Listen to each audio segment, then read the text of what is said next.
I think I might, I always loved it as a kid when my mom would sage me. She'd do it over my body.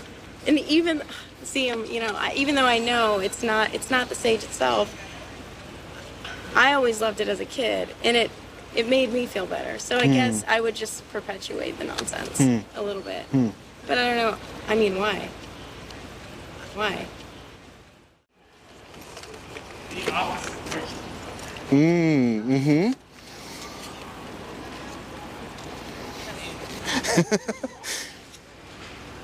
Hi. I'm really glad that she came back. How are you? You're talking to me? Yeah, I was actually just packing up, but I'm doing interviews with people. I don't know if you're interested or not. What are you doing interviews about? I'm doing street epistemology. It's where you use questions to explore a claim that people make because they think that it's true. This is fun. I just had a really good talk with somebody who was saying, it was kind of weird. It was unusual in that their perspective was that if you have a narrative about what the situation is, then it's factually true to be the case.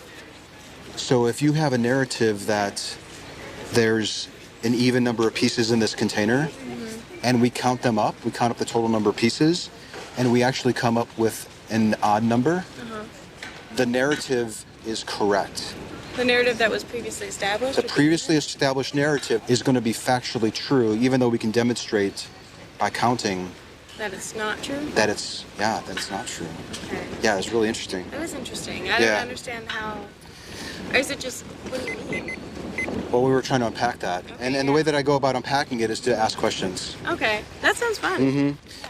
That was actually kind of a different topic. What I usually get into, I don't know if you're interested, but... Yeah. How long? I have a little bit of time. I set a timer for 4 minutes. Okay, dope. Let's do it. We don't do it? Can I get you to go stand in the shade and record you and all that stuff? Sure. Okay. Do I look okay? I think you look fine. Okay. Yeah, you look great. Do I look okay? Because I'm going to put a camera on me, too. You look fine. Not too sweaty, even though it's pretty hot I'm out? pretty sweaty. You don't look that sweaty. Thank you. I didn't really... Let me sort of explain what I'm doing here better, because that was like a very specific example. The idea here is to pick a claim that you think is true, and then I want to explore it with you by asking questions. Okay. So maybe you light sage in your apartment to scare away the evil spirits. I do that. Do you do that? Okay. I do, even though I don't know, I don't really believe in it, but if I feel like if I feel energy, then I like to light it. Okay, see, that would be a really fun example to walk through. Okay. Can I get your first name? Sure. Victoria. Okay, my name is Anthony. Nice to meet you, Anthony. Very nice to meet you, too. Have you seen me out here before or anything? I haven't. Are you doing this for research or just, No. Just for fun? It's a hobby. Oh, fun. Okay. It's a hobby at this point. We're trying to take it beyond hobby. Yeah. Well, hopefully this helps. I think it might, for sure. Now, we can explore your claim that you said something really interesting there. Like, this is what I'm interested in. Okay. People that hold beliefs because they're pretty sure that they're true to the point where they behave differently. Right. And it sounds like you raised this really great example where you actually will light sage or something. I do. Yeah, I burn sage in the house. Yeah.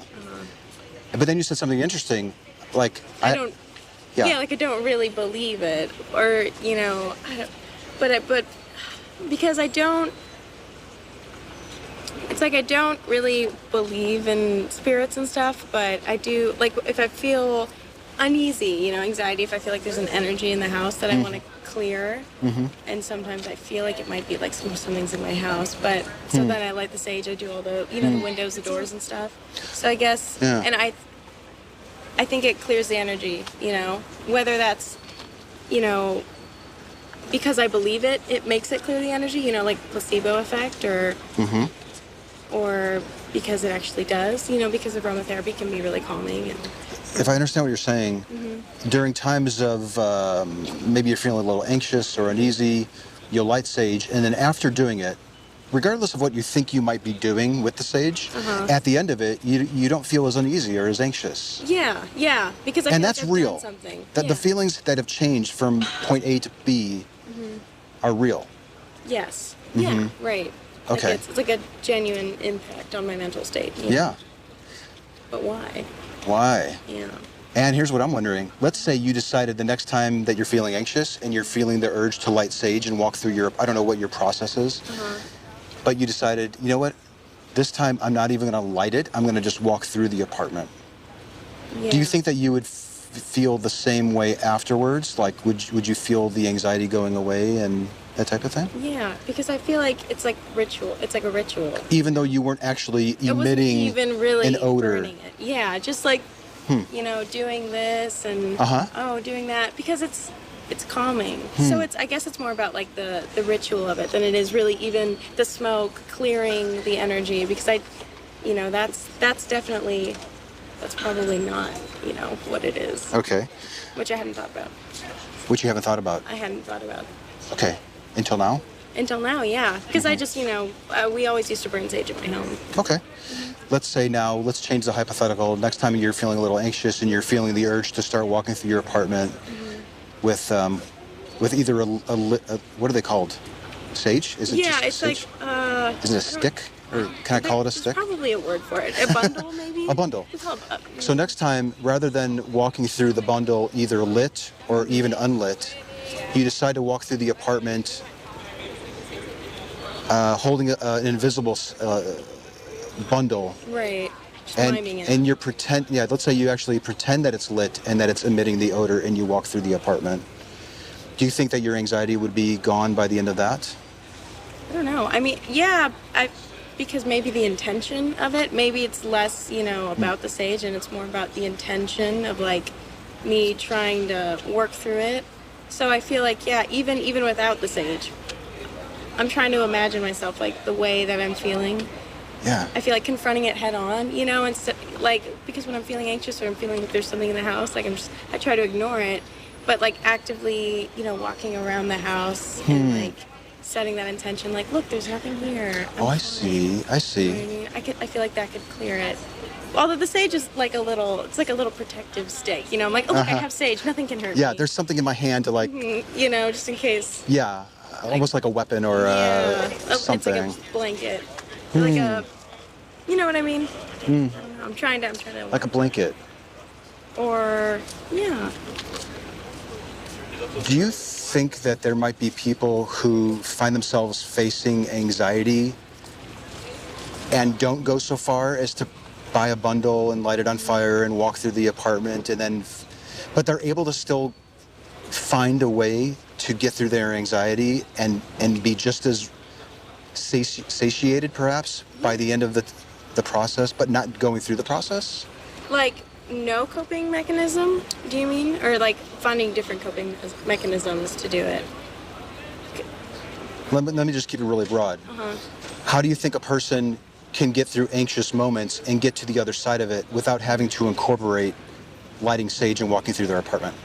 I feel like there's a lot of techniques, just any sort of like groundingness, because that's kind of like what sage is. It's like a grounding thing, like you have something, you're smelling it, you're watching the smoke. Like what I do is I trace the outline of the doorways, because that's what the ritual is. You trace the doorway, you do the windows, you kind of sage all the entries to the home.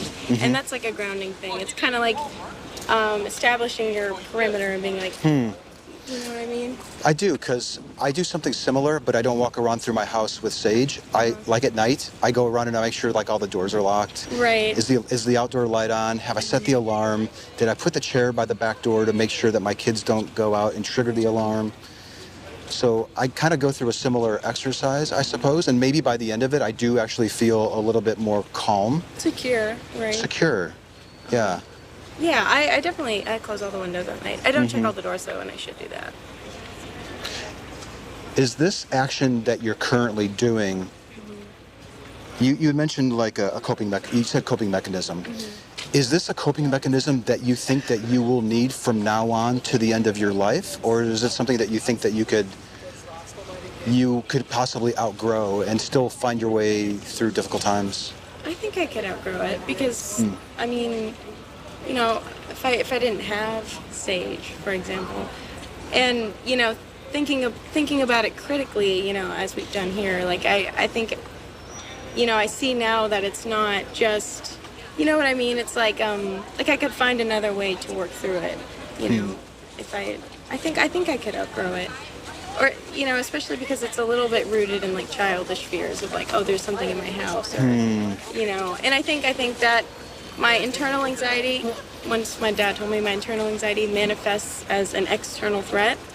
If I feel like there's something in my house, he said it's probably because you're stressed, you know. So I feel like I could deal with it in a different way that's not necessarily, you know, smoking the house up, you know. Okay. Yeah. Interesting. Okay, well, good. Well, I think that was a really good conversation, and this is always a good time of the conversation where if you want to know where I stand on this claim, or why I'm out here, or anything along those lines, if you want to know what I'm doing, I'd be more than happy to explain it to you now at this point. Yeah. What are you doing? Honestly, what's the process? What are you doing it for? Well, you almost verbalized exactly what I'm doing. You said something like, now that I'm thinking about it, I'm looking at it in a different way. Maybe I don't want to put words in your mouth, but it was something along those lines, and that's what I want to try to do. I want to encourage people to think about the beliefs that they're holding, to see why they're holding them. Right. Do you have a good reason for thinking that it's true? And in your instance, you gave a really good reason.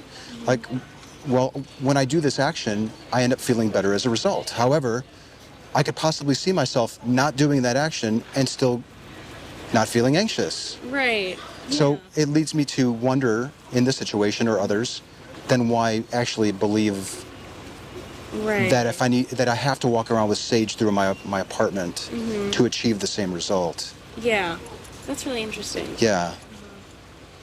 So it's, to answer your question, it's to help people think about those thoughts that they have that they may have never thought about before in a critical way.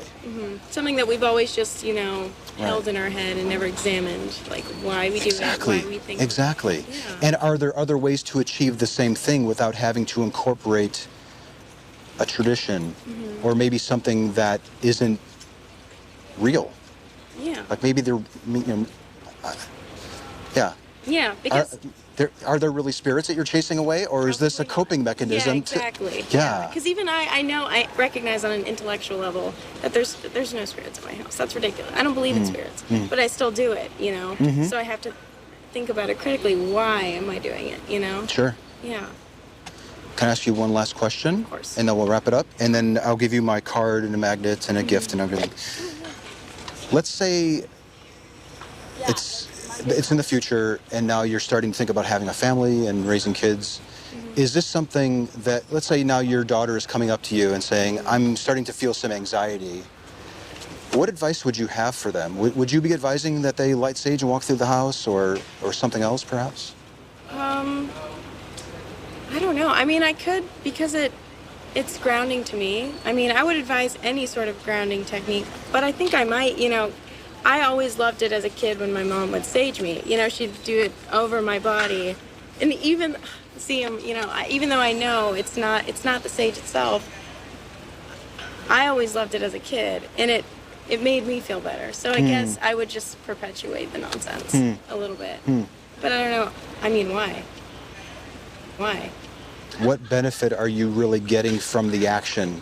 Because I could think, yeah, if my mom was doing this big ritual and I was the center of the attention, and like, you know, she put down she's a very hardworking person, and she set all that aside to focus on me for this thing, I could see how that might stay with me, for sure. Right.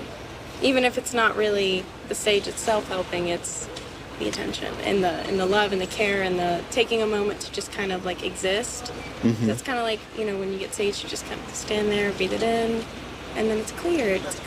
Yeah, yeah. So I guess maybe I wouldn't, you know, just kind of like focus on some grounding techniques. So there's like a fly.